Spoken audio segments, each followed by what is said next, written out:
Praise the Lord. கர்த்தரும் இரட்சகருமாகிய இயேசு கிறிஸ்துவின் இனிய நாமத்தினாலே உங்கள் அனைவருக்கும் என் அன்பின் வாழ்த்துக்கள்.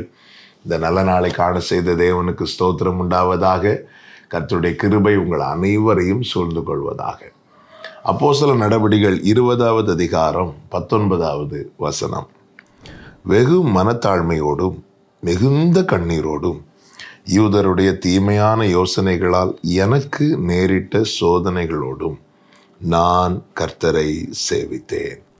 கர்த்தருடைய பரிசுத்த நாமத்திற்கு மகிமை உண்டாவதாக. அப்போஸ்தலனாகிய பவுல் சொன்ன வார்த்தை. பவுலை கொண்டு கர்த்தர் செய்த காரியங்கள் பெரிய காரியங்கள், மகத்தான காரியங்கள், பல காரியங்களை, பல அற்புதங்களை, பல ஆச்சரியமான அதிசயமான கிரியைகளை கர்த்தர் பவுலை கொண்டு நடப்பித்தார். ஆனால் அதே நேரத்தில் பவுல் பயணித்த பாதை என்பது கற்களும் முட்களும் நிறைந்த பாதை என்று சொன்னால் அது மிகையாகாது. அந்த மட்டும் நெருக்கப்பட்ட, ஒடுக்கப்பட்ட, இன்னும் சொல்ல வேண்டுமானால் இந்த வசனத்தில் அவர் சொல்லுகிறார், மிகுந்த கண்ணீரோடும் என்று சொல்லுகிறார். எனக்கு நேரிட்ட சோதனையினால என் வாழ்க்கையில் நான் வெடித்த கண்ணீர் கொஞ்சம் அல்ல, மிகுந்த கண்ணீர். சபைகளுக்கு எழுதும்போது என்ன சொல்லுவார்? கர்த்தருக்குள் சந்தோஷமாயிருங்கள், கர்த்தருக்குள் எப்பொழுதும் சந்தோஷமாயிருங்கள். மற்றவர்களை சந்தோஷப்படுத்துகிற பவுல், ஆனால் தன் வாழ்க்கையில் பல நேரத்தில் பயணித்த பாதை என்பது மிகுந்த கண்ணீர். அந்த கண்ணீரிலும் பவுல் கர்த்தரை விடவில்லை, கர்த்தரை சேவித்ததை வெளிப்படுத்துகிறார் சாட்சியாய். என கேட்டுக்கொண்டிருக்கிற அன்பு சகோதர சகோதரி, உபத்திரவம், கஷ்டம், நெருக்கம் வரும்போது அநேகர் கிறிஸ்துவை விட்டு போவது உண்டு. இயேசுவோடு கூட இருக்கும்படி தெரிந்தெடுக்கப்பட்ட சீஷர்கள் 12 பேர், அற்புதங்கள், அடையாளங்களை எல்லாம் இயேசு வெளிப்படுத்தும் போது அத்தனை பேரும் கூடவே இருந்தார்கள். ஆனால் இயேசு சிலுவையில் அறையப்பட்ட போது ஒருவன் மாத்திரம் இயேசுவுக்கு முன்பாக நிற்கிறான். பாடு, நெருக்கம், கஷ்டம் வரும்போதுதான் நம்முடைய நிலை என்ன என்று தெரியும். கிறிஸ்துவில் நம் நிலை இன்னது என்பது தெரியும்.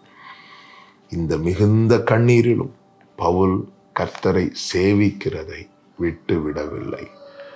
கொஞ்சம் காரியம் மாறி போனாலே நாம் ஜெபிக்கிறதை விட்டு விடுகிறோமே, வேதத்தோடு இருக்கிற அந்த நெருக்கத்தை விட்டு விடுகிறோமே, ஆலயத்துக்கு போவதையே வெறுக்க ஆரம்பித்து விடுகிறோமே.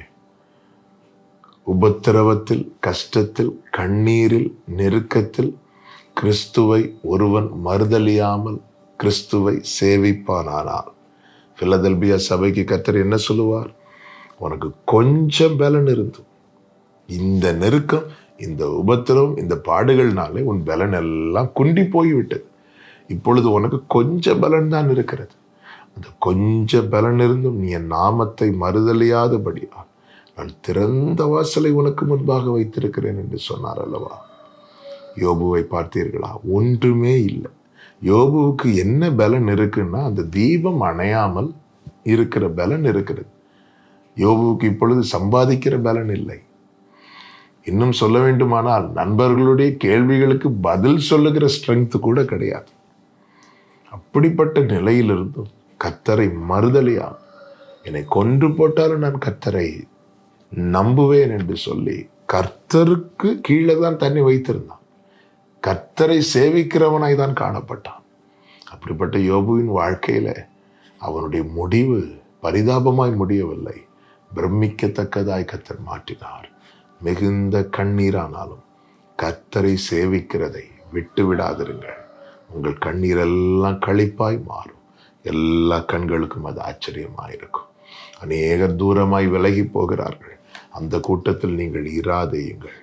லாபமோ நஷ்டமோ, இன்பமோ துன்பமோ, கிறிஸ்துவின் அன்பை விட்டு என்னை பிரிப்பவன் யார் என்கிற நிச்சயத்தோடு வாழ கர்த்தர் நம் ஒவ்வொருவருக்கும் கிருபை தருவாராக.